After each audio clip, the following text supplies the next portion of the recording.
The 1,000 injuries of Fortunato I had borne as best I could. When he ventured upon insult, I vowed revenge. You, who so well know the nature of my soul, will not suppose, however, that I gave utterance to a threat. At length, I would be avenged. This was a point definitively settled, but the very definitiveness with which it was resolved precluded the idea of risk. I must not only punish, but punish with impunity. A wrong is unredressed when retribution overtakes its redresser. It is equally unredressed when the avenger fails to make himself felt as such to him who has done the wrong. It must be understood that neither by word nor deed had I given Fortunato cause to doubt my goodwill. I continued, as was my wont, to smile in his face, and he did not perceive that my smile now was at the thought of his immolation. He had a weak point, this Fortunato. Although in other regards he was a man to be respected and even feared. He prided himself on his connoisseurship in wine.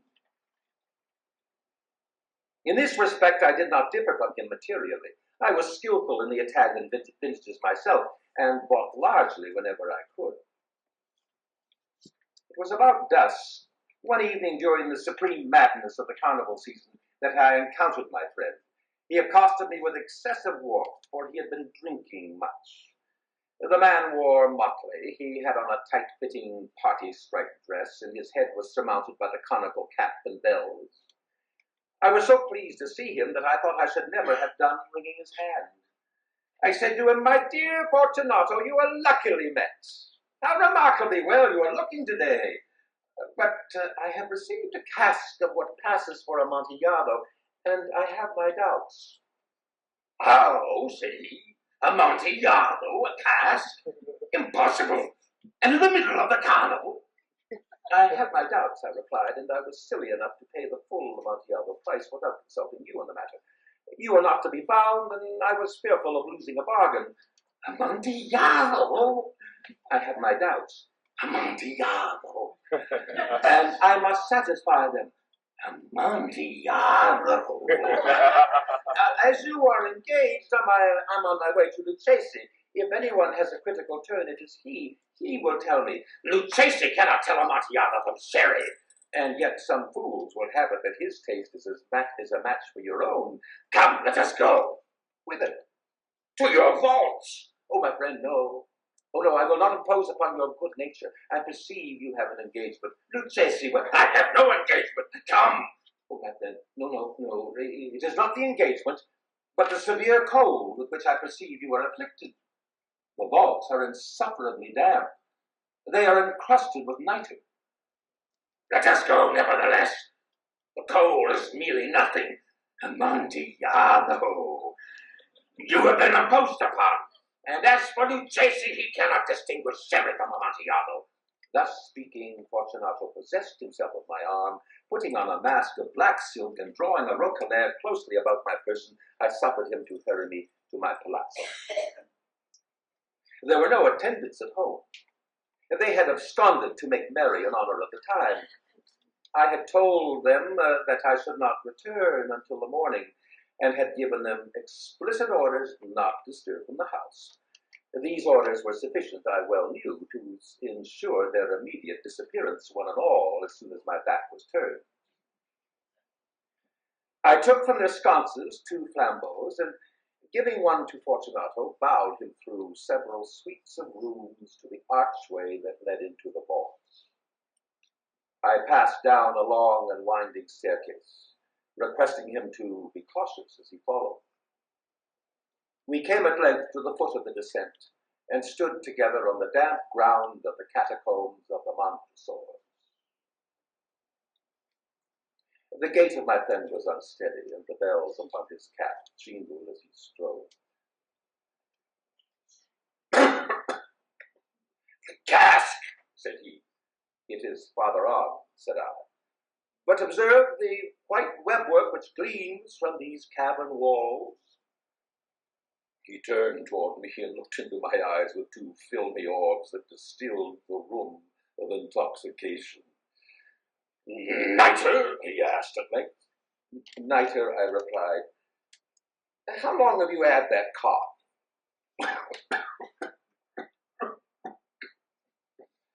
My poor friend found it impossible to reply for many minutes.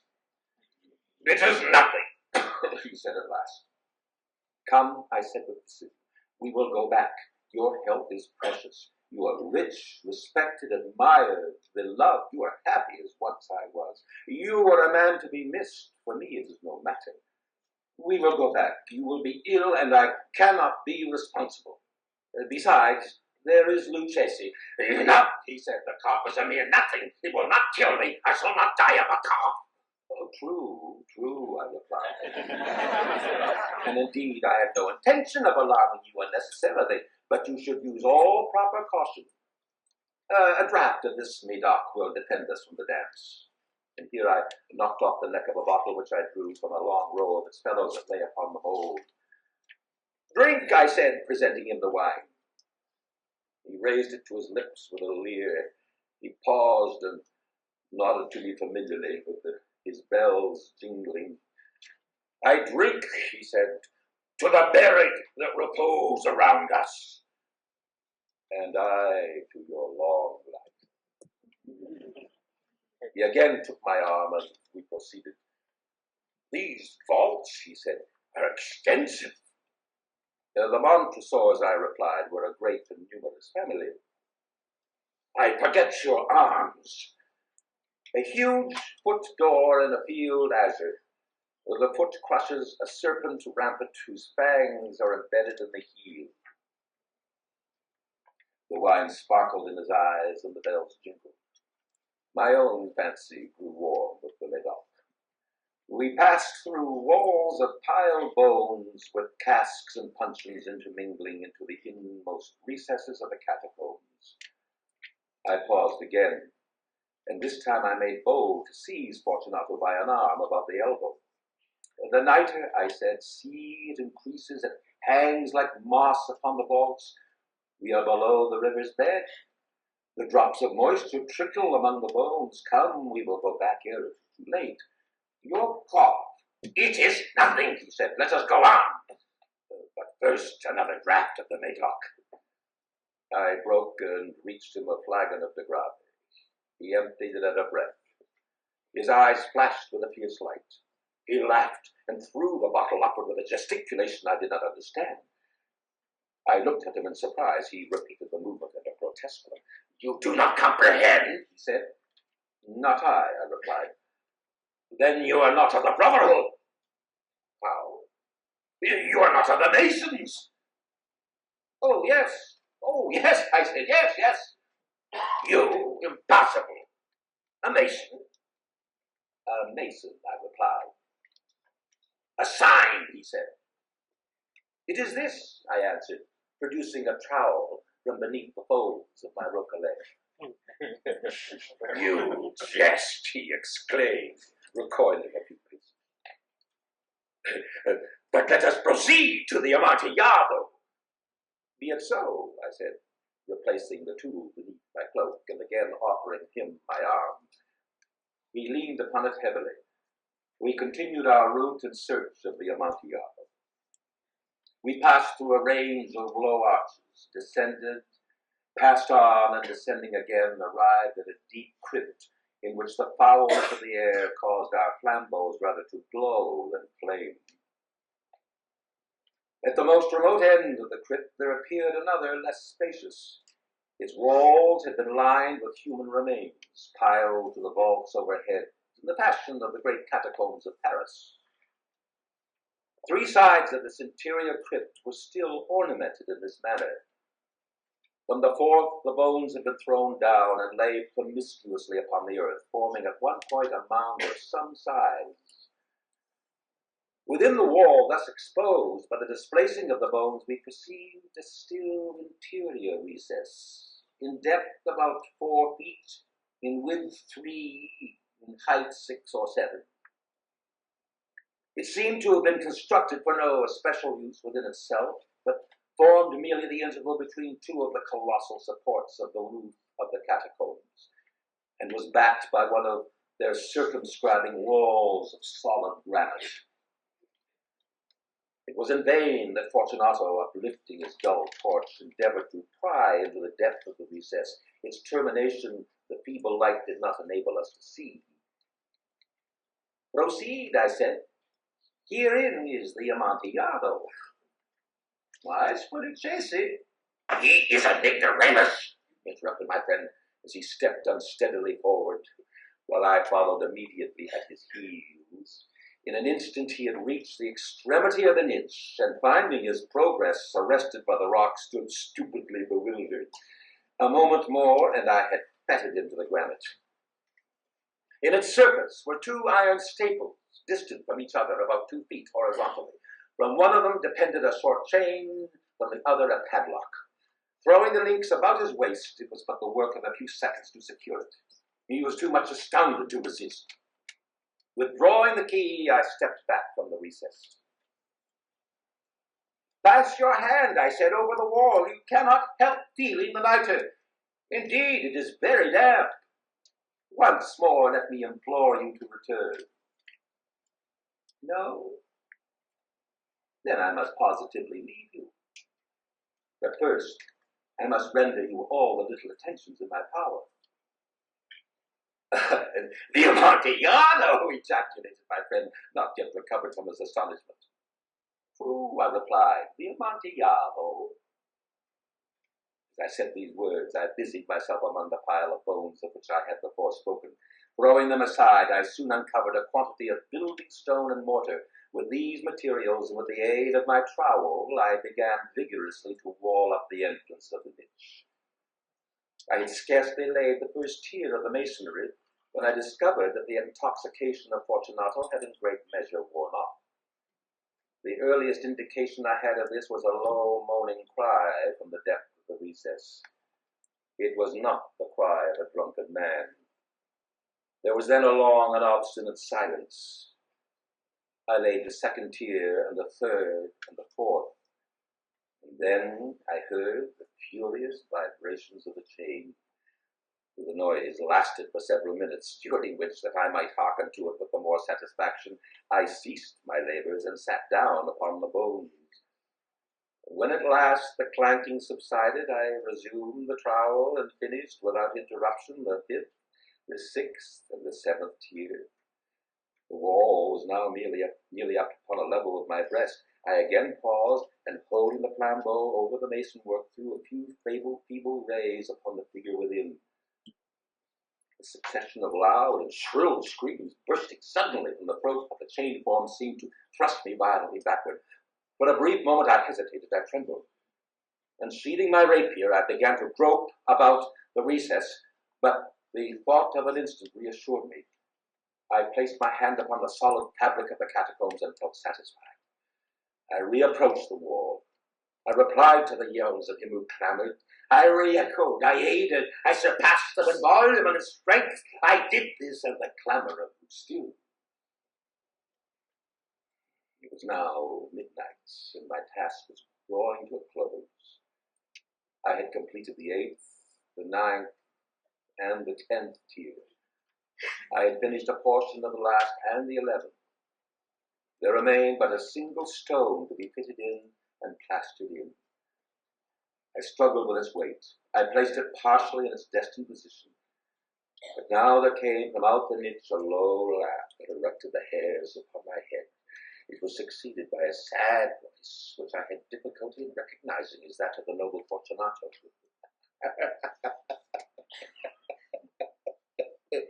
A very good joke indeed. An excellent jest. We will have many a rich laugh about it at the palazzo. Over our wine.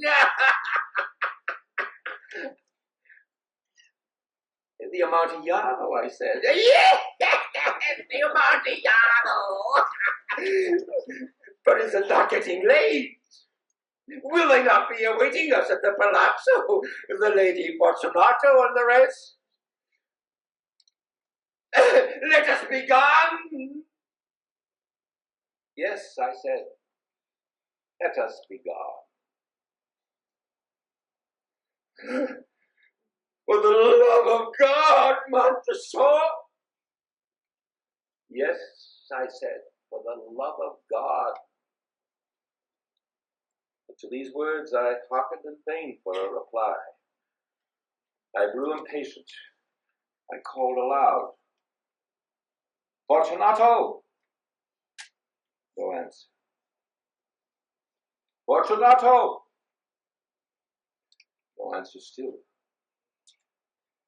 I thrust a torch through the remaining aperture and let it fall within. There came forth in return only a jingling of the bells. My heart grew sick on account of the dampness of the catacomb. I hastened to make an end of my labor. I forced the last stone into its position. I plastered it up. Against the new masonry, I re-erected the old rampart of bones. For the half of a century, no mortal has disturbed them. In pace requiescat.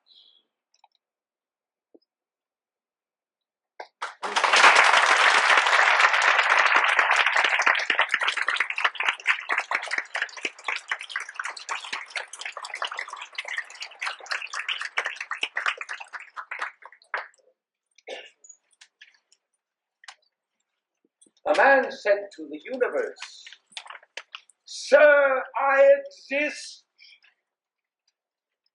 However, replied the universe, the fact has not created in me a sense of obligation.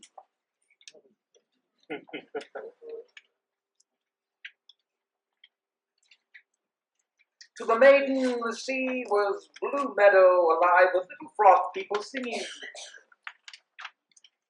To the sailor erect, the sea was dead grey walls, superlative in vacancy, upon which nevertheless at fateful time was written the grim hatred of nature.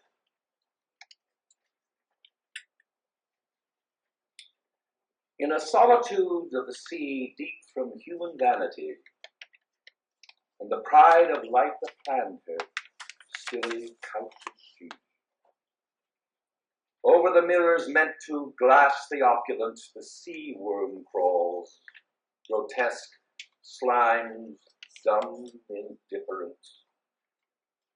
Jewels and joy designed to ravish the sensuous mind lie lightless, all their sparkles bleared and black and blind. Dim moon-eyed fishes near gaze at this gilded gear and query, what does this vain gloriousness down here? Well, while I was fashioning this creature of cleaving wing, the imminent will that stirs and urges everything prepared a sinister mate for her, so gaily great. A space, a shape of ice, for the time far and dissociate.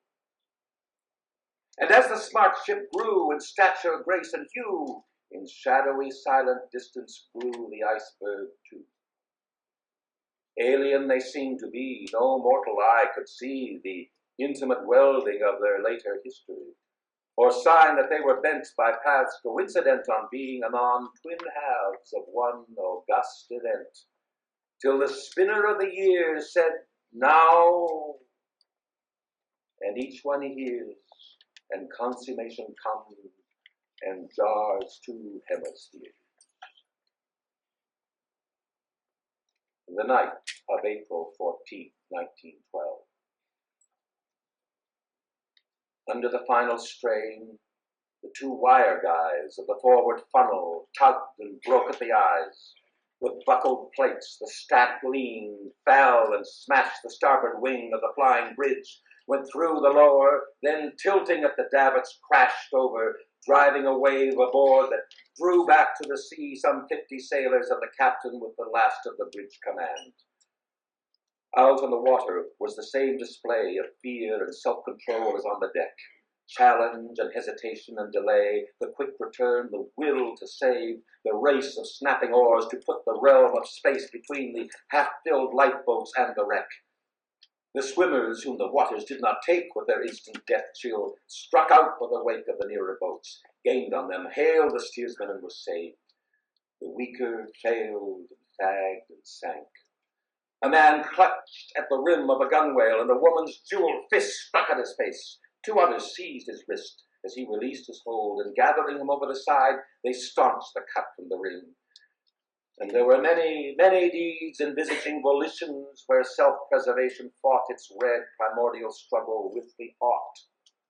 In those high moments when the gambler tossed upon the chance and uncomplaining lost. Aboard the ship, whatever hopes of dawn gleamed from the Carpathia's riding lights was gone, where every knot was matched by each degree of list. The stern was lifted bodily when the bow had sunk 300 feet, and set against the horizon stars in silhouette were the blade curves of the screws, hump of the rudder, the downward pull, and after buoyancy held for a minute poise, but for a shudder that caught her frame, as with the upward stroke of the sea, a boiler or a bulkhead broke.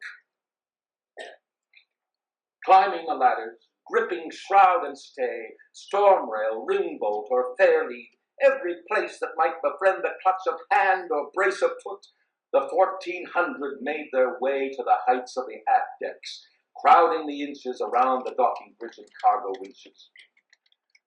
And now that last salt tonic which had kept the valor of the heart alive, the bows of the immortal seven that had swept the strings to outplay, outdie their orders, ceased.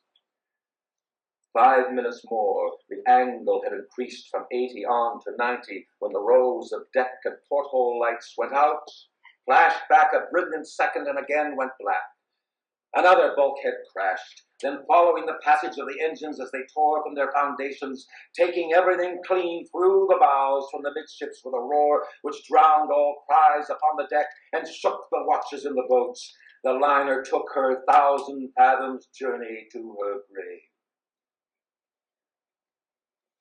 And out there in the starlight, with no trace upon it of its deed, but the last wave from the Titanic fretting at its base, silent, composed, ringed by its icy blues, the gray shape with the Paleolithic face was still a master of the longitude.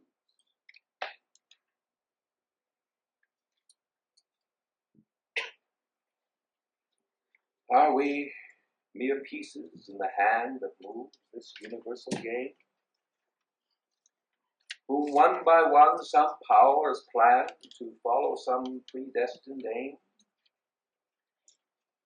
Are we a small and helpless kin, wide strewn upon this planet's face, who, finding little cheer within, beseech some cold and different grace? Again, we gaze on relics from a distant past, this time from the 3rd millennium BC. I met a traveler from an antique land who said, "Two vast and trunkless legs of stone stand in the desert.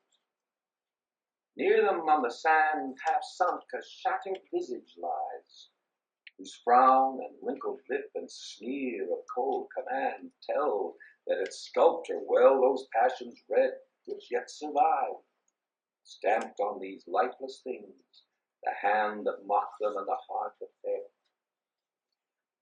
And on the pedestal these words appear: My name is Ozymandias, King of Kings. Look on my works, ye mighty, and despair. Nothing beside remains. Round the decay of that colossal wreck, boundless and bare, the lone and level sands stretch far away.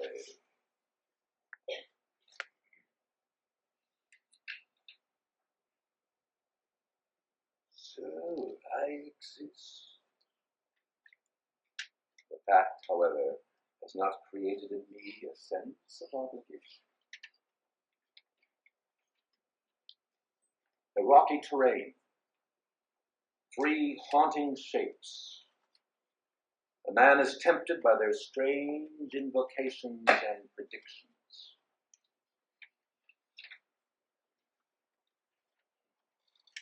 Supernatural solicitude cannot be ill, cannot be good. If ill, why hath it given me earnest of success, commencing in a truth? I am fain of Cawdor. Good, why do I yield to that suggestion whose horrid image doth unfix my hair, and make my seated heart knock at my ribs against the use of nature? Present fears are less than horrible imaginings. My thought, whose murder yet is but fantastical, shakes so my single state of man, that function is smothered in surmise, and nothing is but what is not.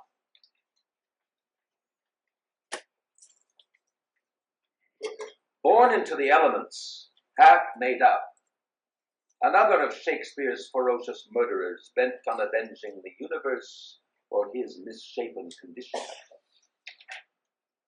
It is the end of the Wars of the Roses, the century-long struggle between the two royal houses, Lancaster and York. The Yorkist faction has just been victorious, and the son of the great Duke of York has been installed on the throne as Edward IV. His younger brothers, George, Duke of Clarence, and Richard, Duke of Gloucester, have helped Edward greatly in the field.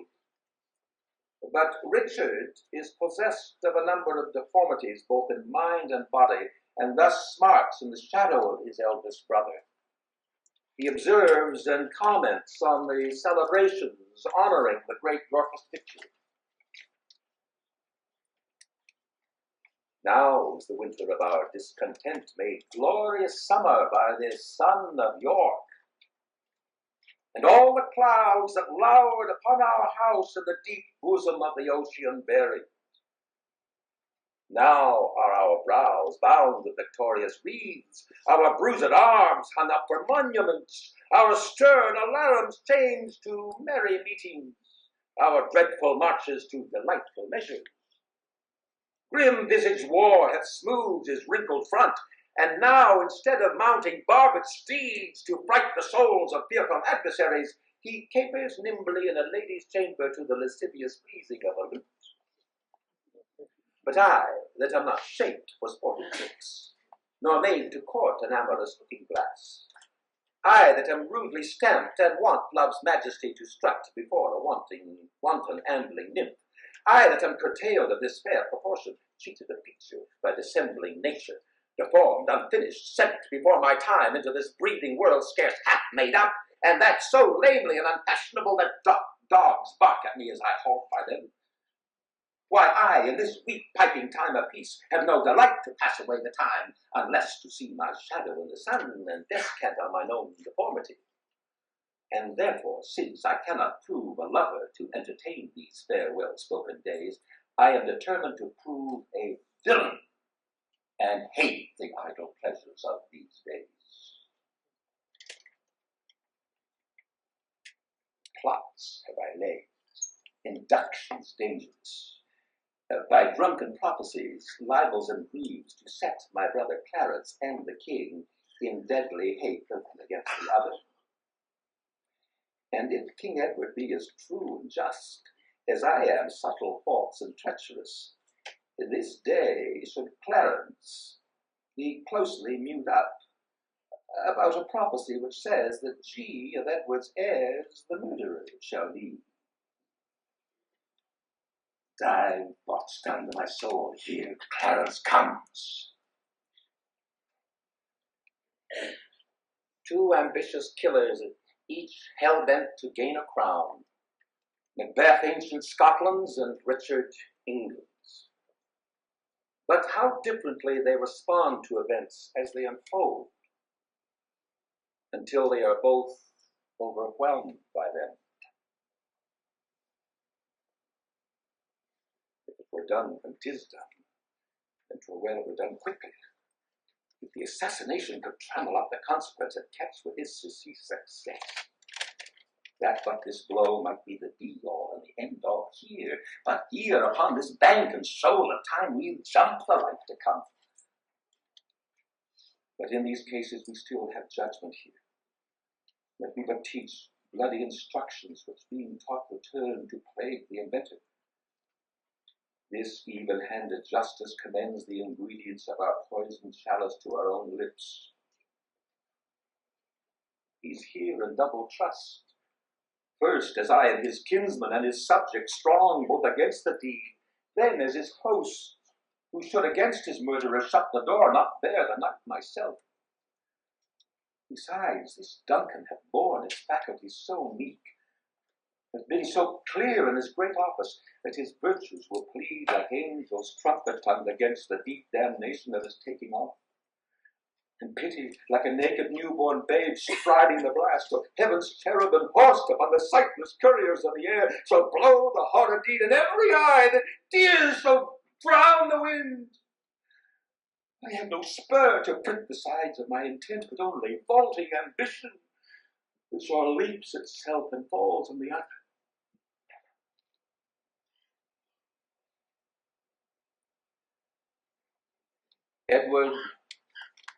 King Edward lies dying. He cannot live by hope, and must not die till George be packed with post-horse up to heaven. I live to urge his hatred more to Clarence, with lies well steeled with weighty arguments. And if I fail not in my deep intent, Clarence hath not another day to live. Which done, God take King Edward to his mercy, and leave the world to me to bustle in.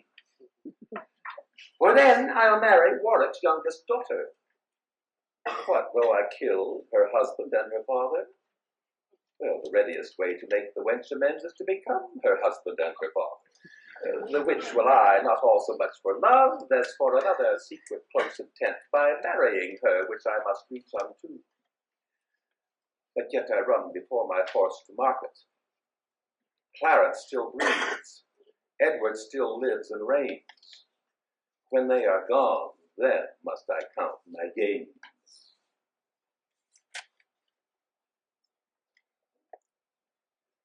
If Scotch the snake not killed it, she'll close and be herself, whilst our poor Malice remains in danger of her former tooth.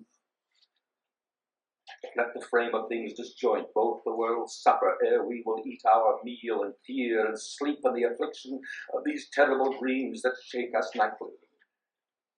Who better be with the dead, whom we to gain our peace have sent to peace, than on the torture of the mind to lie in restless ecstasy? Duncan is in his grave.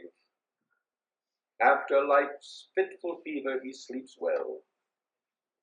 Treason has done his worst, nor steel, nor poison, malice domestic, foreign levy, nothing can touch him further.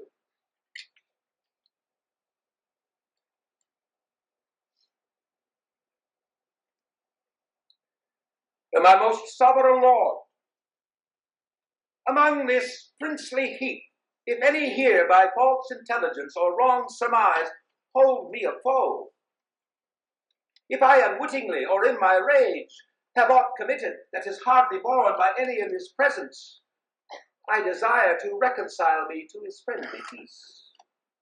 'Tis death to me to be at enmity. I hate it, and desire all good men's love. First, madam, I entreat true peace of you, which I will purchase with all my duteous service. Of you, my noble Buckingham, if ever any grudge were lodged between us, of you and you, Lord Rivers, and of Dorset, that all without desert have frowned on me, dukes, earls, lords, gentlemen, indeed of all, I do not know that Englishman alive with whom my soul is at any jot at odds more than the infant that is born tonight. I thank my God for my humility.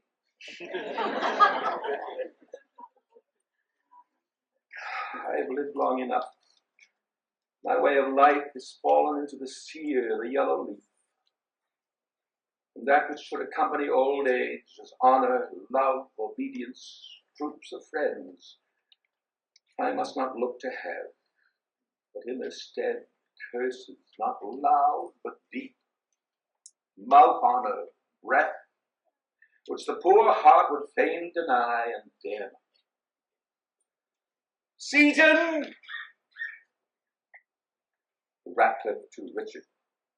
My lord, Richard, good or bad news that thou comest in so bluntly? Bad news, my lord. Morton is fled to Richmond, and Buckingham back with the hardy Welshman is in the field, and still his power increaseth. Morton with Richmond troubles me more near than Buckingham and his rash living strength. Come, I have heard that learned and the fearful commenting is led in servitor to dull delay. Delay leads impotent and snail-paced beggary. Then fiery expedition be my wing, Jove's Mercury and hell for a king. Go, muster men, my counsel is my shield. We must be brief when traitors brave the field. Seaton! Wherefore was that cry? The queen, my lord, is dead.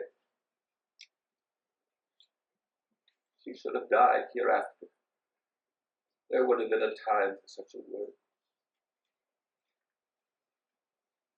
Tomorrow, and tomorrow, and tomorrow creeps in this petty pace from day to day till the last syllable of recorded time.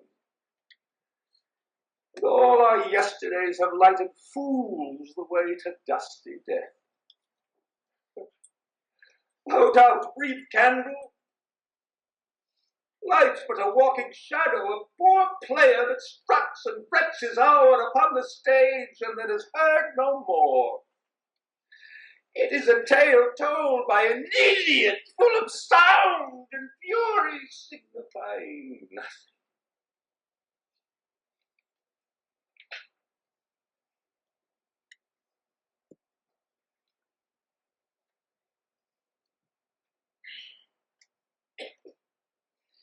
Give me another horse. Bind up my wounds. Have mercy, Jesu.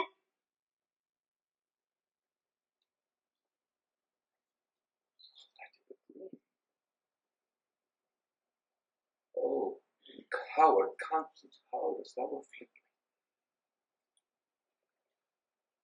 The lights burned a little. It is now dead midnight.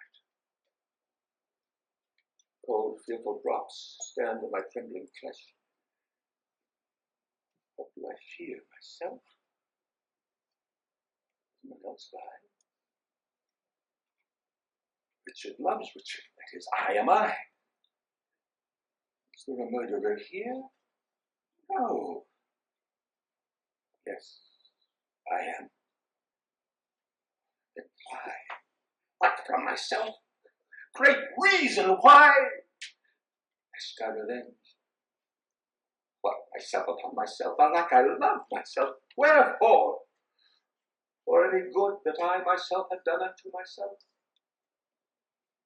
Oh no, alas, I rather hate myself for hateful deeds committed by myself. I am a villain.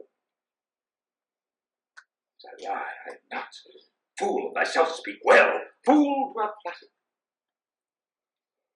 My conscience hath 1,000 several tongues, and every tongue brings in a several tale, and every tale condemns me for a villain. Perjury, perjury of the highest degree.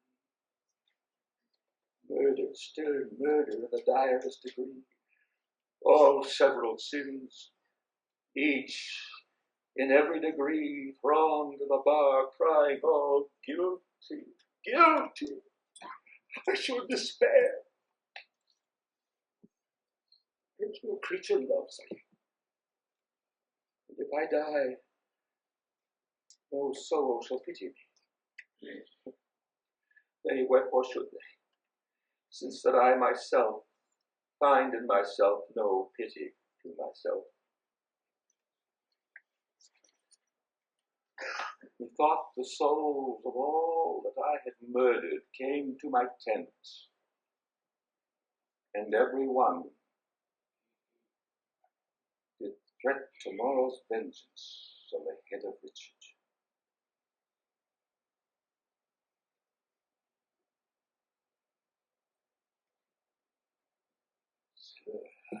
Yes.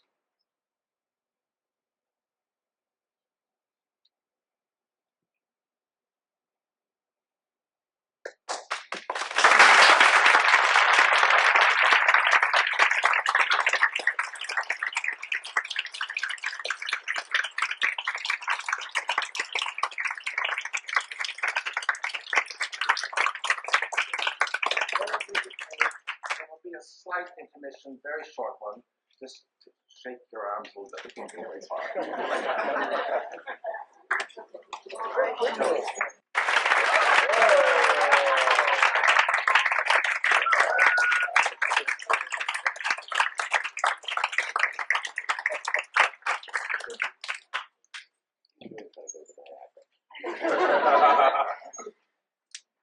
Now, where was I?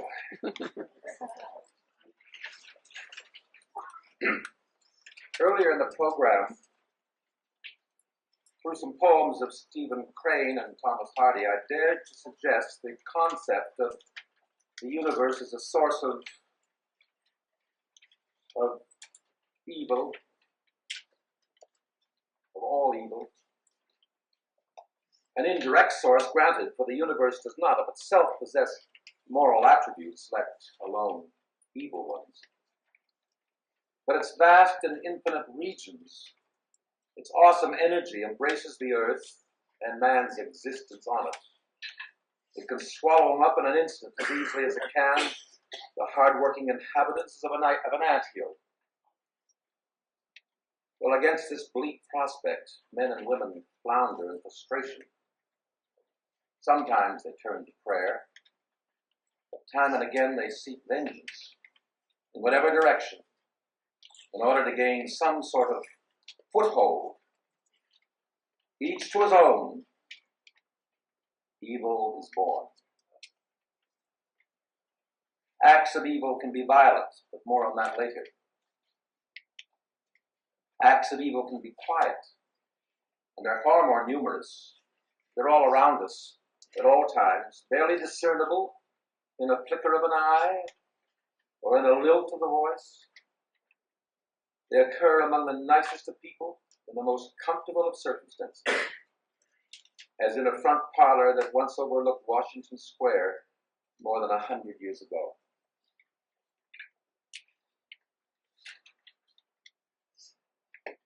During a portion of the first half of the present century, and more particularly during the latter part of it, there flourished and practiced in the city of New York a physician who enjoyed perhaps an exceptional share of the consideration which, in the United States, has always been bestowed upon distinguished members of the medical profession.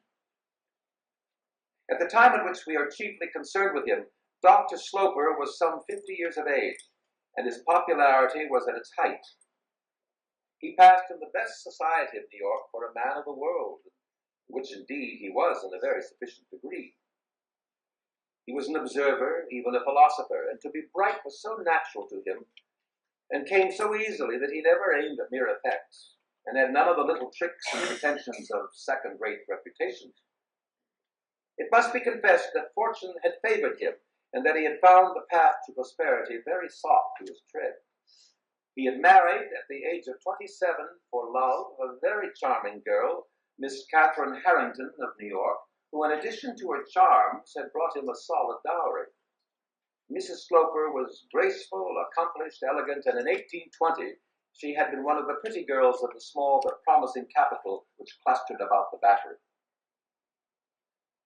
Austin Sloper had been chosen among a dozen suitors by a young woman of high passion, who had $10,000 of income and the most charming eyes in the island of Manhattan. These eyes and some of their accompaniments were for about 5 years a source of extreme satisfaction to the young physician, who was both a devoted and a very happy husband. His first child, a little boy of extraordinary promise, as the doctor, who was not addicted to easy enthusiasm, firmly believed, died at 3 years of age, in spite of everything that the mother's tenderness and the father's science could invent to save him.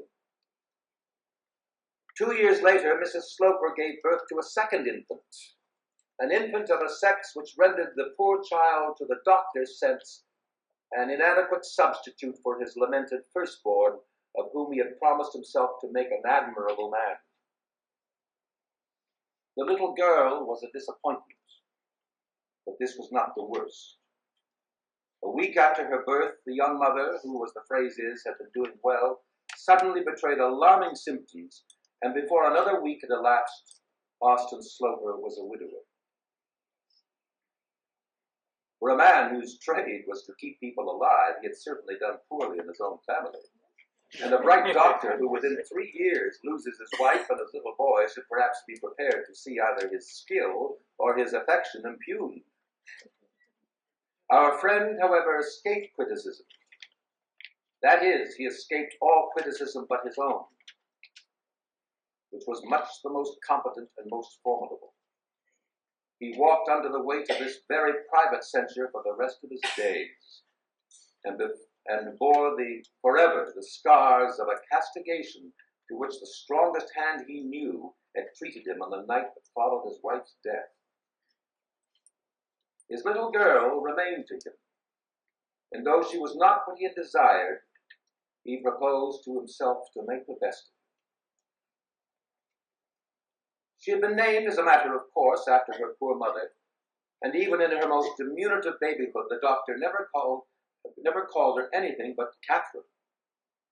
She grew up a very robust and healthy child, and her father, as he looked at her, often said to himself that such as she was, he at least need have no fear of losing her. When the child was about 10 years old, he invited his sister, Mrs. Penniman, to come and stay with him.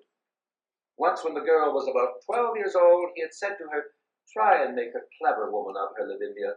I should like her to be a clever woman."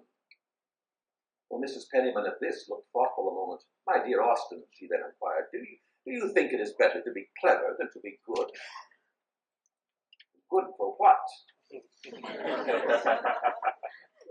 asked the doctor. "You are good for nothing unless you are clever." Catherine was decidedly not clever.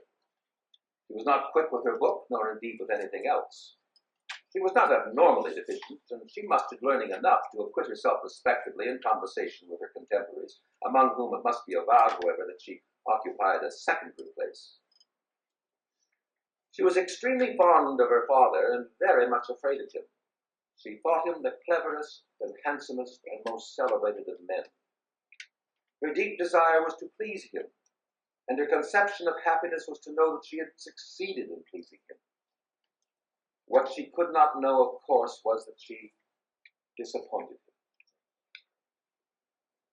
Well, our heroine was 20 years old before she treated herself for evening wear to a red satin gown trimmed with gold fringe, though this was an article which for many years she had coveted in secret.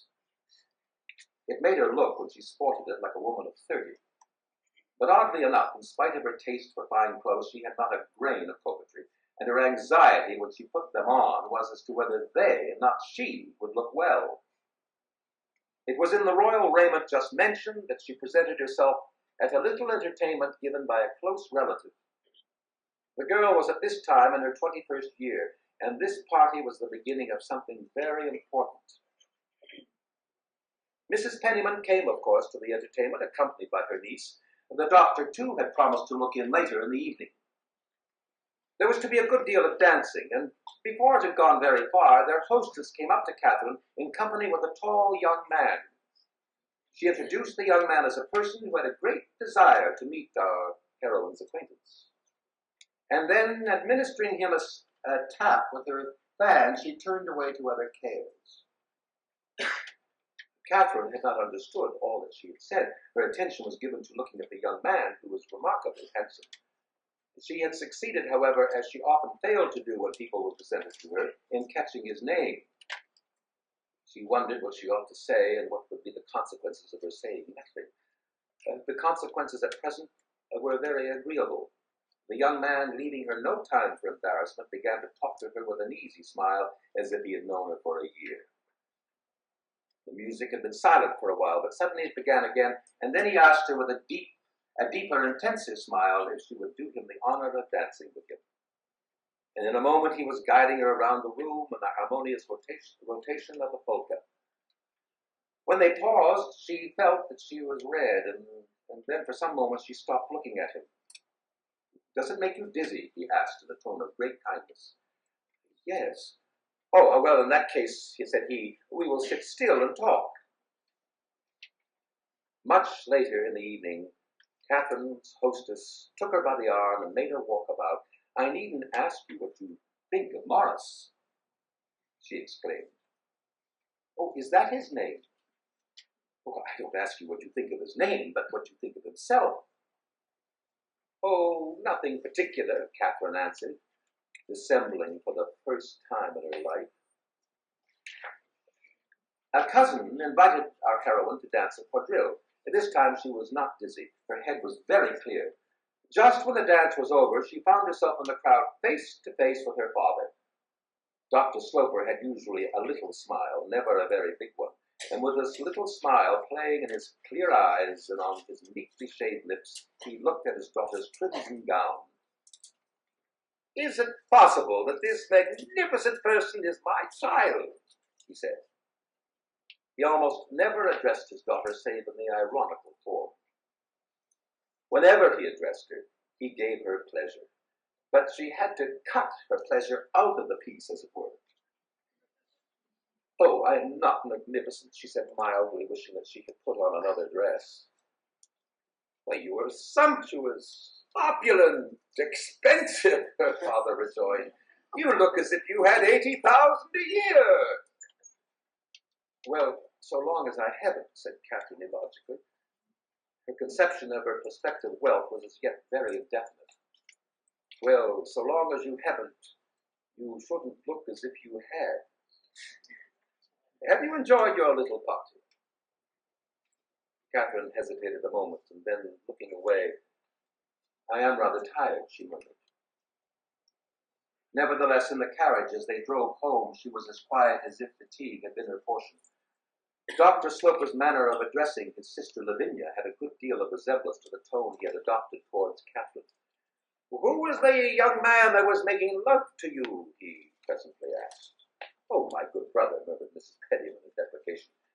"Well, he seemed uncommonly tender. Whenever I looked at you for half an hour, he had the most devoted air." "Well, the devotion was not to me," said Mrs. Penniman. "It was to Catherine. He talked to me of her." Catherine had been listening with all her ears. "Oh, Aunt Penniman," she exclaimed faintly. "He is very handsome. He is very clever. He expressed himself with a great deal of felicity," her aunt went on. "Oh, he is in love with this regal creature, then?" the doctor inquired humorously. "Oh, father," cried the girl still more faintly, devoutly thankful that the carriage was dark. "Oh, I don't know that, Mrs. Penniman answered, "but he admired her dress." "You see," said her father, "he thinks you have 80,000 a year." "Oh, I don't believe he thinks of that," said Mrs. Penniman. "He is too refined." "He must be tremendously refined not to think of that." "Well, he is," Catherine exclaimed before she knew it. "I thought you had gone to sleep," father answered. "The hour has come," he added to himself. "Lavinia is going to get up a romance for Catherine. It's a shame to play such tricks on the girl. What is the gentleman's name?" he went on aloud. He learned what he had asked some 3 or 4 days later, after the young man had called in Washington Square. "He has just been here, Austin. It's such a pity you missed him," Mrs. Penniman exclaimed. "Well, whom in the world have I missed?" asked the doctor. "Why, Mr. Morris Townsend. He has made us such a delightful visit." "And who in the world is Mr. Morris Townsend?" "Why, the gentleman at the party who was so struck with Catherine." "Oh, his name is Morris Townsend, is it?" Then turning to Catherine, "And did he come here to propose to you?" "Oh, father," murmured the girl for an answer. "Oh, I'm sure, Austin, he won't do that without your permission," said Mrs. Penniman very graciously. "Well, after all, my dear sister, he seems to have yours," her brother asked. What Morris had told Catherine at last was simply that he loved her, or rather adored her. Virtually he had made known as much. His visits had already become a series of eloquent intimations of it. But now he had affirmed it in lovers' vows. And so when the young man spoke of settling something, taking a line, Catherine felt it was the truth, and answered very simply and without hesitating, "We must do our duty," she said. "We must speak to my father. I will do it tonight, you must do it tomorrow." Catherine listened for her father when he came in, and she heard him go to his study. She sat quiet, though her heart was beating fast, for nearly half an hour. Then she went and knocked at his door. On entering it now, she found him in his chair beside the fire, entertaining himself with a cigar and the evening paper. "I have something to say to you," she began very gently, and she sat down on the first place that offered. "Well, I shall be very happy to hear it, my dear," said her father. He waited, looking at her, while she stared in a long silence at the fire. He was curious and impatient, for he was sure he was going to speak of Morris Townsend, but he let her take her own time, for he was determined to be very mild. "I am engaged to be married," Catherine announced at last, still staring at the fire. The doctor was startled. The accomplished fact was more than he had expected, but he betrayed no surprise. "Well, you do right to tell me," he simply said. "And who is the happy mortal whom you have honored with your choice?" "Mr. Morris Townsend." And as she pronounced her lover's name, Catherine looked at him.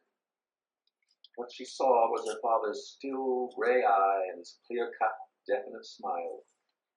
She contemplated these objects for a moment, and then she looked back at the fire. It was much warmer. "When was this arrangement made?" the doctor asked. "This afternoon, 2 hours ago." "Was Mr. Townsend here?" "Yes, father, in the front parlor." "Is it serious?" said the doctor. "Very serious, father." "Well, Mr. Townsend ought to have told me." "Well, he means to tell you tomorrow." He puffed a cigar a while meditatively. "You've gone very fast," he said at last. "You should have consulted me before you settled it. I have been too easy with you, and I feel as if you had taken advantage of my indulgence. Most decidedly, you should have spoken to me first." Catherine hesitated a moment, and then, "Well, it was because I was afraid you wouldn't like him," she confessed. "Ah, there it is. You had a bad conscience." "Oh, no, I have not a bad conscience, father," the girl cried out with considerable energy. "Please don't accuse me of anything so dreadful." These words, in fact, represented to her imagination something very terrible indeed, something base and cruel which she associated with malefactors and prisoners. "It was because I was afraid." "If you were afraid, it was because you had been foolish." "I was afraid you didn't like Mr. Townsend." "You are quite right. I don't like him. The principal thing we know about him is that he has led a life of dissipation and has spent a fortune of his own in doing so. That is not enough for me, my dear. I wish you to marry a young man with other antecedents, a young man who could give positive guarantees." "Well, that is not the principal thing we know about him," she said. "There are other things, many other things. He has very high abilities. What he so much wants to do something. He is kind and generous and true," said poor Catherine, who had not suspected hitherto the resources of her own eloquence. "And his fortune that he has spent was very small." "Well, all the more reason he shouldn't have spent it," said the doctor, getting up with a laugh. Catherine stood there in her rather angular earnestness, wishing so much and expressing so little. He drew her towards him and kissed her. "You won't think me cruel," he said, holding for a moment. This question was not reassuring to Catherine. On the contrary, it seemed to suggest possibilities which made her feel sick. But she answered coherently enough. "No, dear father, because if you knew how I felt, and you must know, you know everything, You would be so kind and so gentle. Yes, I think I know how you feel, the doctor said. I will be very kind, be sure of that. And I will see Mr. Townsend tomorrow. Meanwhile, and for the present, be so good as to mention to no one that you are engaged. On the following day, the doctor received Morris Townsend. He got his impression. It seemed to him sufficient, and he had no wish to modify it. Morris Townsend had said, I had an idea you didn't like me. What gave you that idea? The fact that I am poor? That has a harsh sound, the doctor had replied, but it is about the truth. Your absence of means, of a profession, of visible resources or prospects, places you in a category from which it would be imprudent for me to select a husband for my daughter, who is a weak young woman with a large fortune. In any other capacity, I am perfectly prepared to like you. As a son-in-law, I abominate you.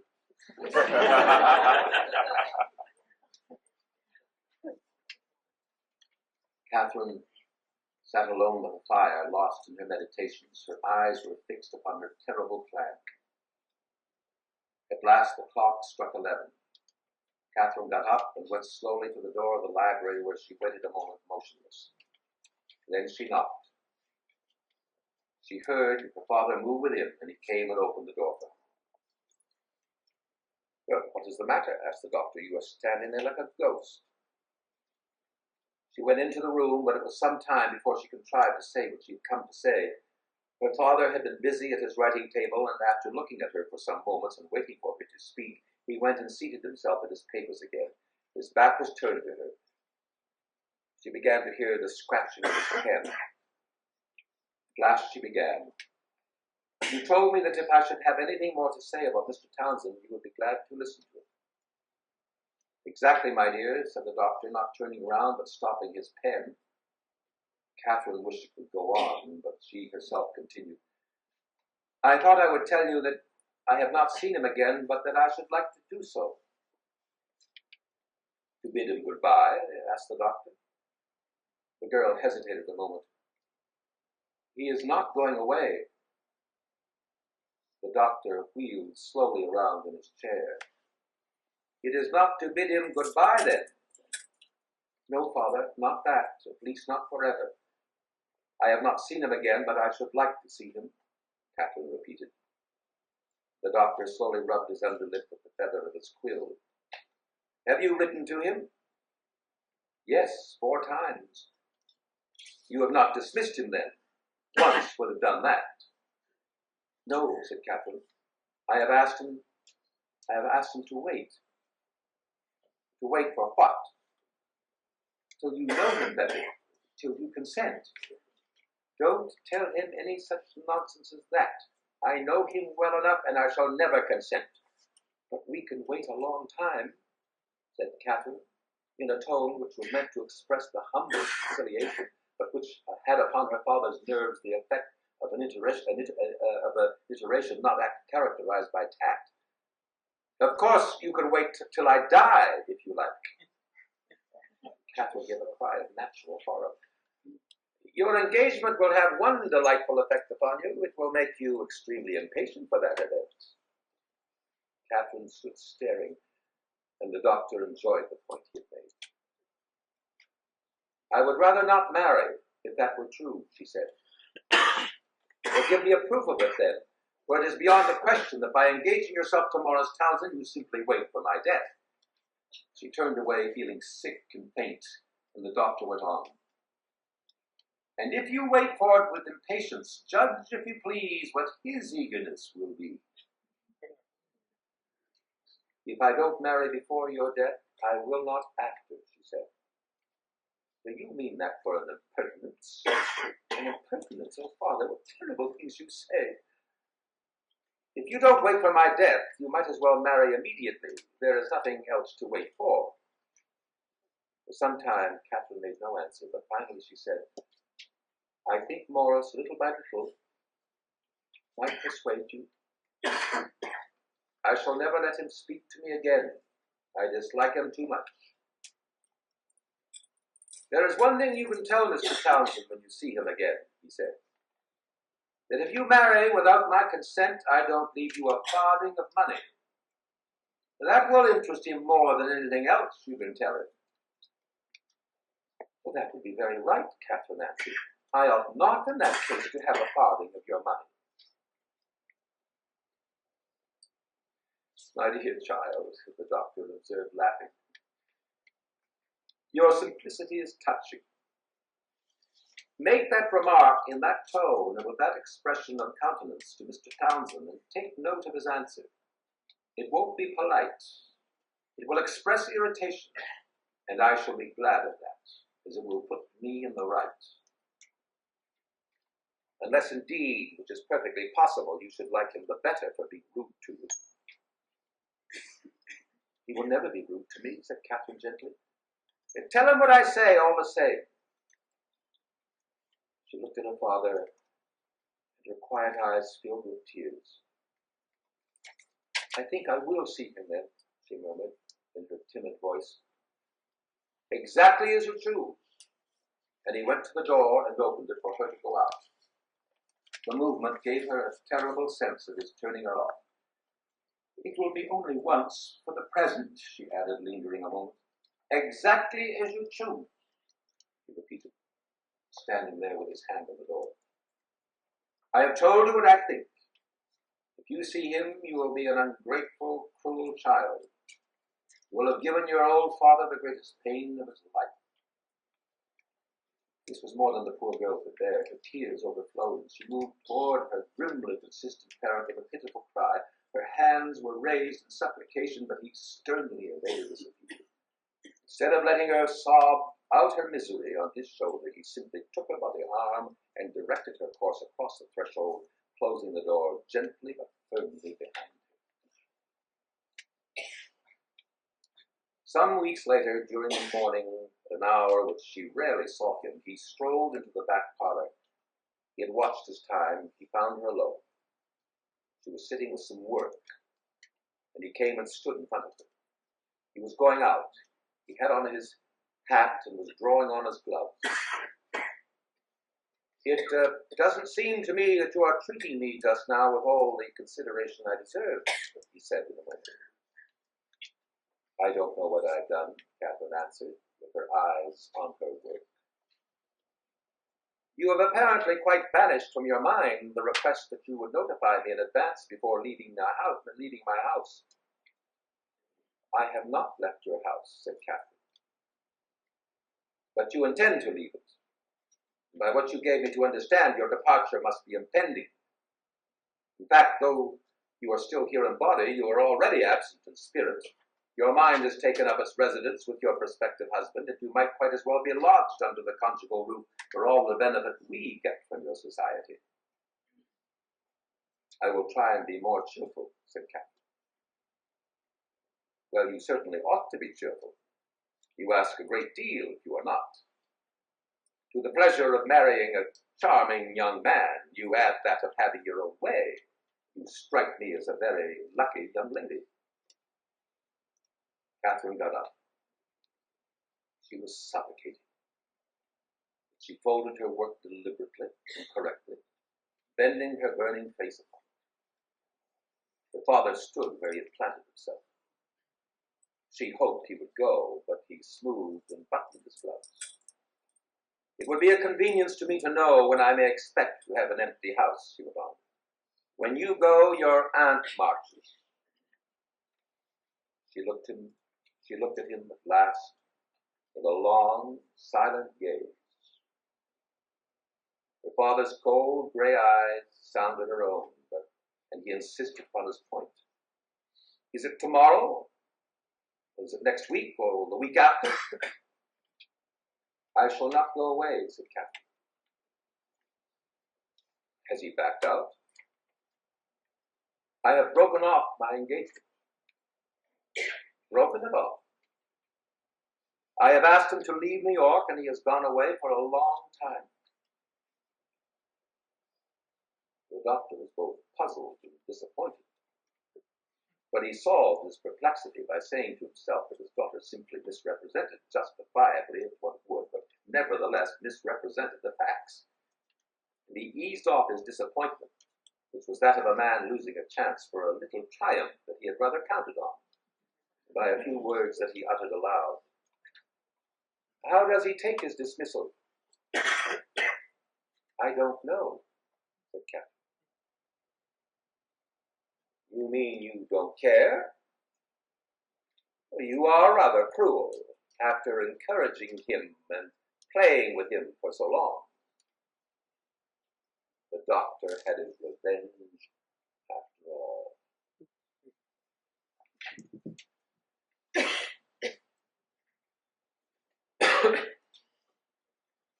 However hard we have tried in the 20th century to make allowances in advance for the unpredictable consequences of war, we have always discovered that the most terrible of these had been omitted from our calculations.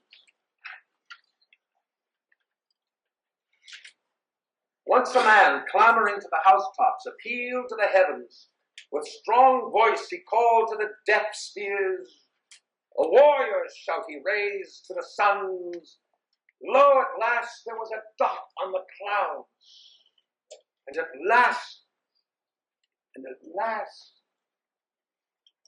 God, the sky was filled with armies.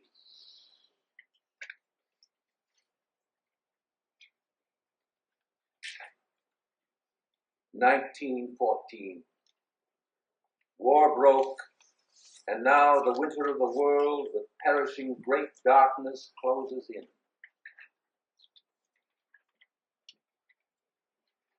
At dawn, the ridge emerges massed and dun in the wild purple of the glowering sun, smoldering through spouts of drifting smoke that shroud the menacing scarred slope.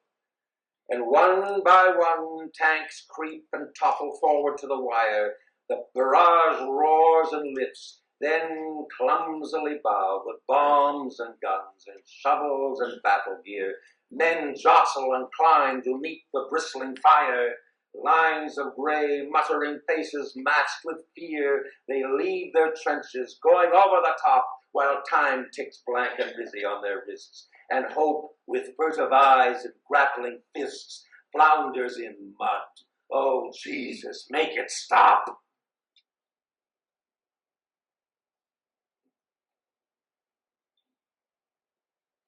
Oh, Jesus Christ, I'm hit, he said, and died. Whether he vainly cursed or prayed indeed, the bullets chirped, bang, bang, bang. Matching guns chuckled, tat-tat-tat, tat-tat-tat, and the big gun guffawed. Another sighed, oh, mother, mother, Dad, and smiled with nothing childlike being dead. And the lofty shrapnel cloud leisurely gestured, fool. And the falling splinters tittered. My loved one moaned, love language seemed to move, but slowly lowered, his whole face kissed the mud. And the bayonet's long teeth grinned, rabbles of shells hooted and groaned, and the gas hissed.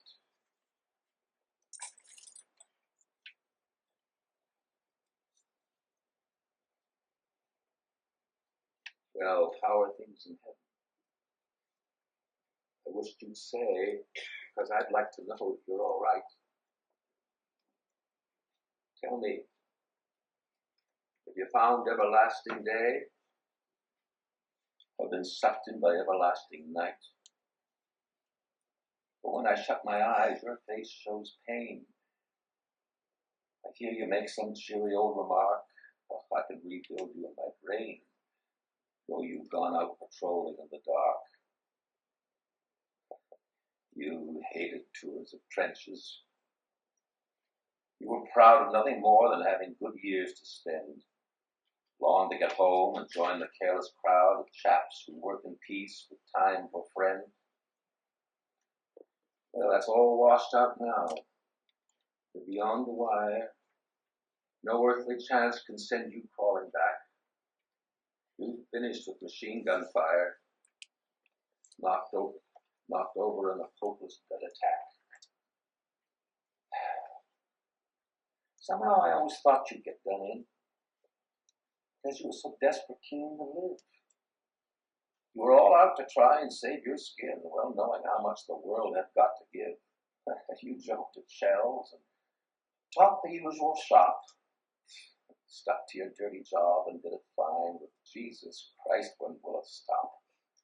3 years is hell unless we break the line. So when they told me you've been left for dead, I wouldn't believe them, feeling it must be true. Next week, the bloody roll of honor said, wounded and missing. That's the thing to do when lads are left in shell holes, dying slow, with nothing but blank sky and wounds that ache, moaning for water till they know it's night, and then it's not worthwhile to wake. Goodbye, old lad. Remember me to God and tell him that our politicians swear they won't give in till Prussian rule's been trod under the heel of England. Are you there? Yes, and the war won't end for at least 2 years, but we've got stacks of men.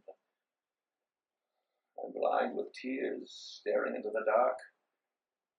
Cheryl, I wish they'd killed you in a decent show.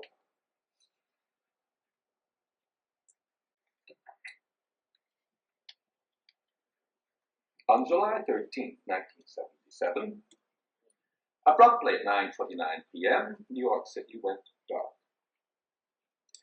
Electric power failed. Within minutes, neighborhoods in Manhattan, the Bronx, and Brooklyn were a swarm of gangs on a rampage of looting and arson.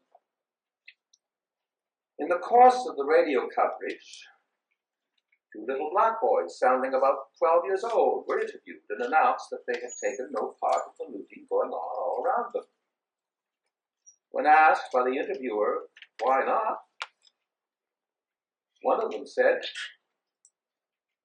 because my mama would have killed me.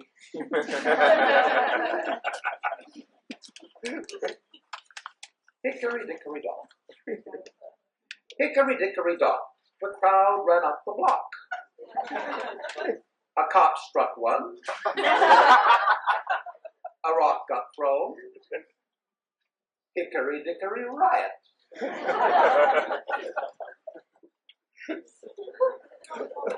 A short musical interlude.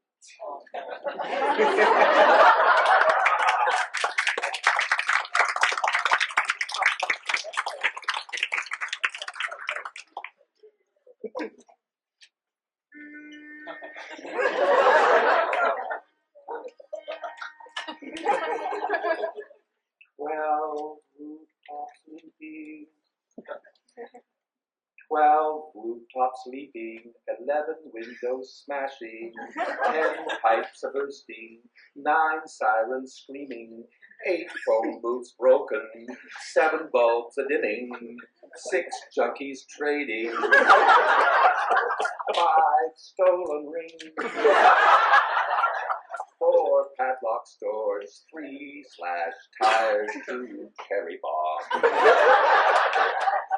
And a scout group planting a tree.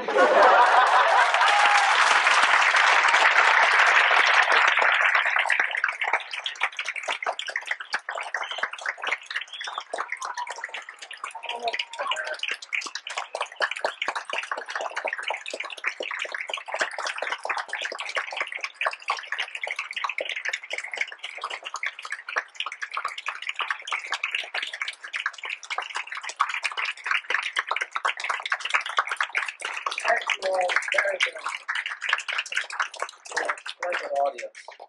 And I love the way you all picked up every nuance of what I was going for. Oh my God, I love that. It's a pleasure, a great pleasure to perform for you. I felt it was more of a performance than I was reading. So I got a little lost there 2 or 3 times. And I also want to thank those who put on this excellent festival. I think a sheer triumph. And again, I thank them for all the courtesy they've extended to me. Maria, Marcy, Kathy, and who claims never to have anything to do with this festival at all. She's remarkable. And I want to thank Mary O'Leary, who has put me through a for Frid to be put through and getting this together. Without her, I couldn't have even got this together. She did tremendous research for me. Practically put the thing together. And all I had to do was read it and perform it. Mary, come up here, stand on the platform and take a bow.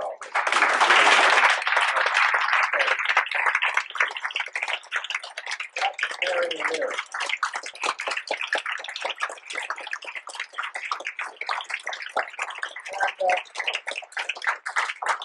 We'll skip Billy because you all know him anyway. But anyway, he was right in there pitching, and he did endless research. I think I read about 3 words out of everything he got for me, but he really worked. Both of them worked terribly hard, and they were great. And I need to take that back. I read more than 50 words of those. So I read more, but I think all of them. 4 or 5 poems. I remember specifically the World War I poems. So here they are. They're not like wow.